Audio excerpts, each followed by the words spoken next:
This is going to be a quick demonstration of how to get to your second layer of paint. We have here our photo reference.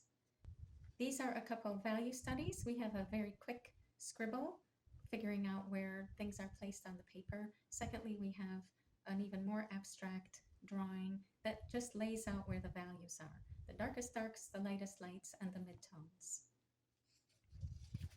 This is the drawing, not too much detail, but it lays out where all the shapes will be. The next step will be a wet and wet wash, which unifies the painting, and that will be played in fast forward as part of this video.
Now I'm going to start putting down the second layer.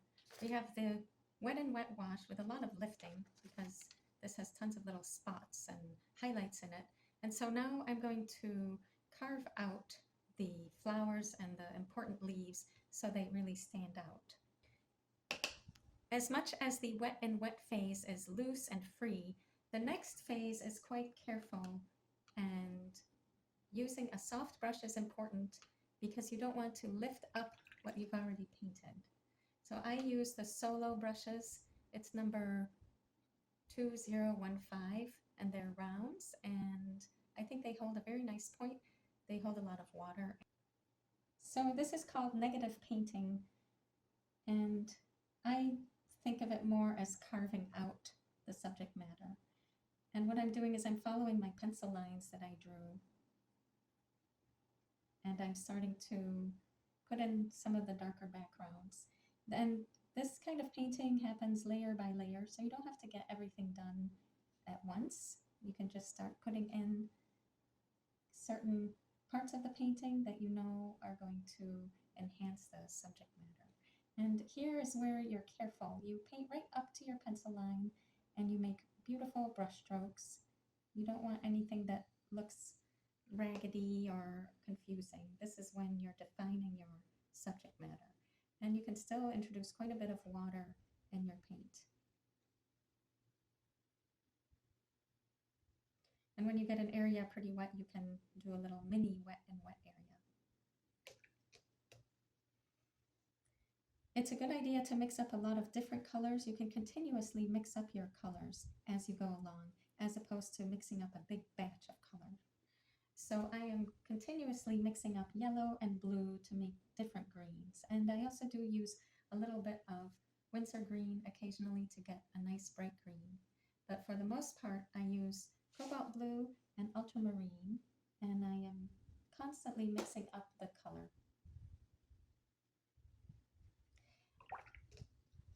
When you're in nature, the objects that you see have different lighting conditions depending on where they are.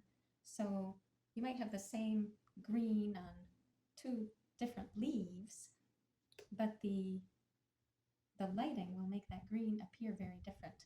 So that's another reason, if you're looking for something that looks natural, that's another reason to continuously mix up new colors.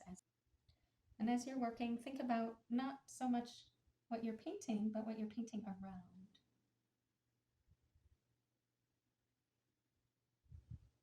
So leaves are starting to emerge.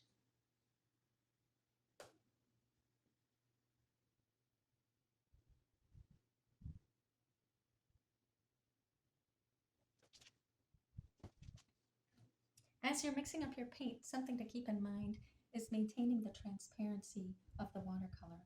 So yes, you can go dark, but if you can, don't go too thick.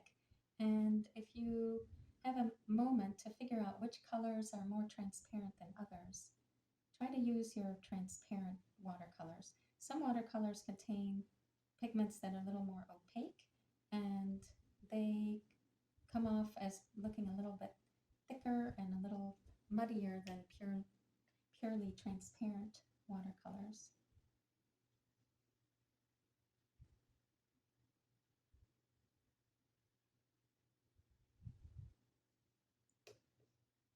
As you can see, the little pink areas still come through even after I paint over them.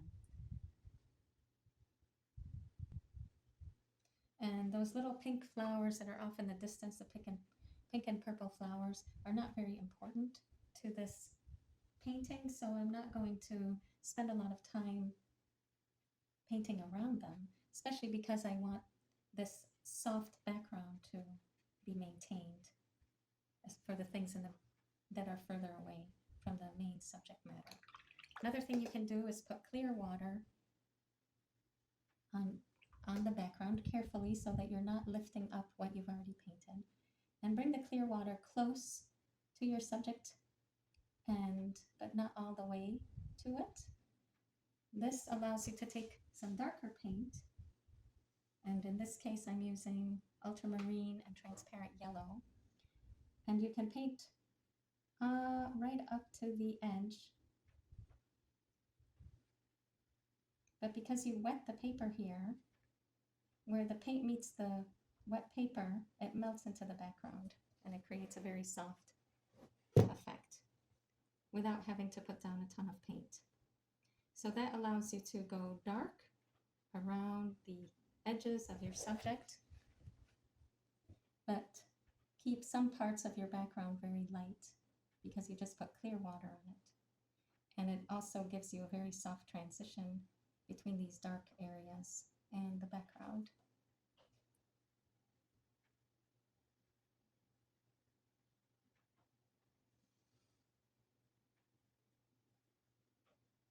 So now, as you're painting, any hard edges that you're putting in have to be intentional. Otherwise, it'll be a little bit difficult to lift them out. But if you end up with some hard edges, it's always fixable. So it's not necessary to panic.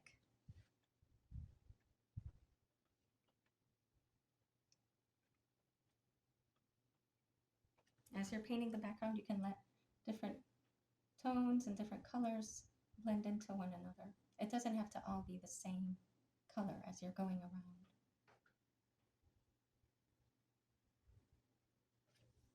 And that's where your value sketch comes in very handy, because you should have an idea of where your darkest darks and lightest lights are.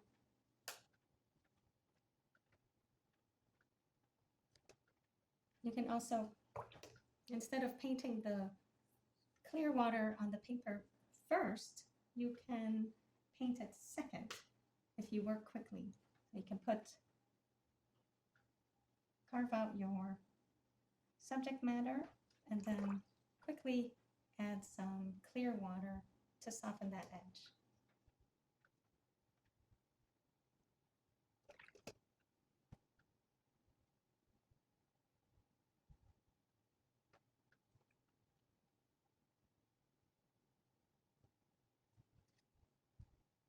And if you're not quite sure of what to do, just paint lightly.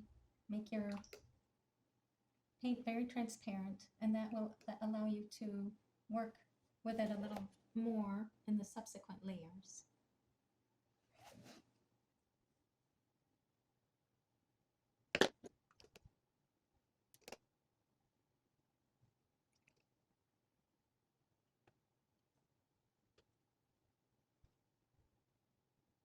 If you're unsure how to tell if your paints are transparent, sometimes it actually says it on the tube, especially on the Daniel Smith and Winsor Newton tubes.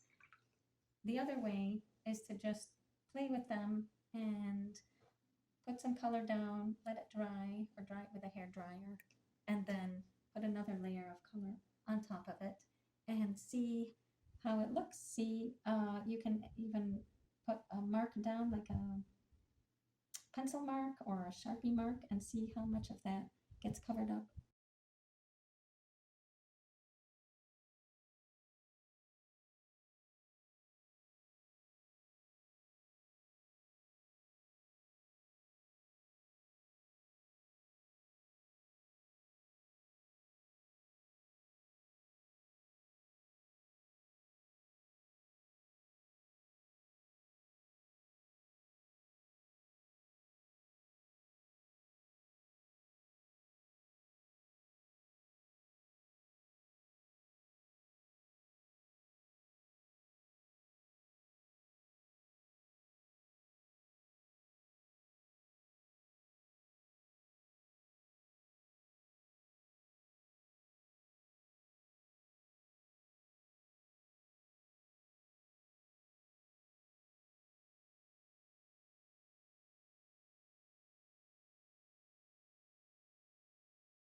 This is also a time when you can deviate from your photograph and make decisions of your own, because this is your painting and nobody cares about the photograph. So if you decide you want to enhance something or make something a little darker or a little lighter or change the shape, that is entirely up to you.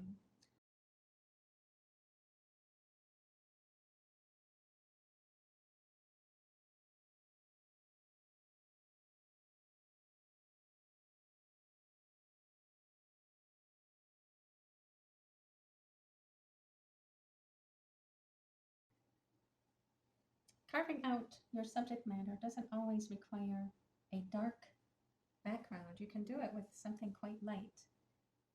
That even a subtle change in color with a hard edge will give you the effect of making the subject matter stand out.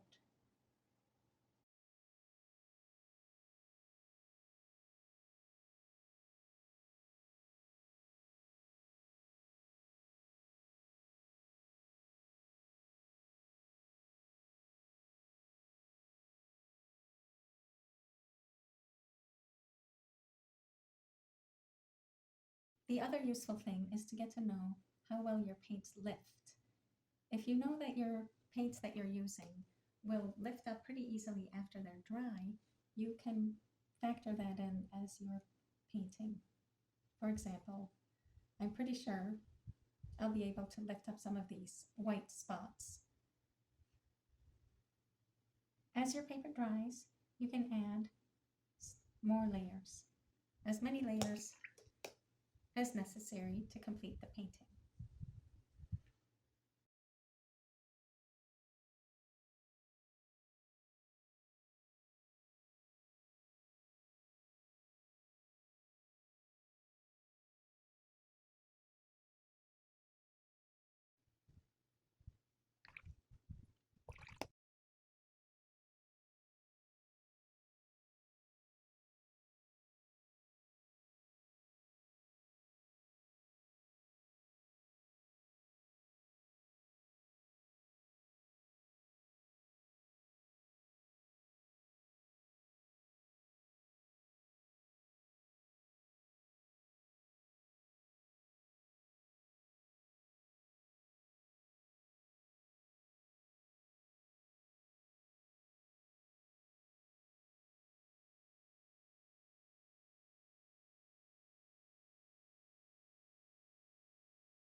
Something to keep in mind is to keep parts of the first wash still visible. That is the freshest, most transparent, and luminous layer of paint that you will have on your painting. And it's wonderful to keep some areas of it intact and on display.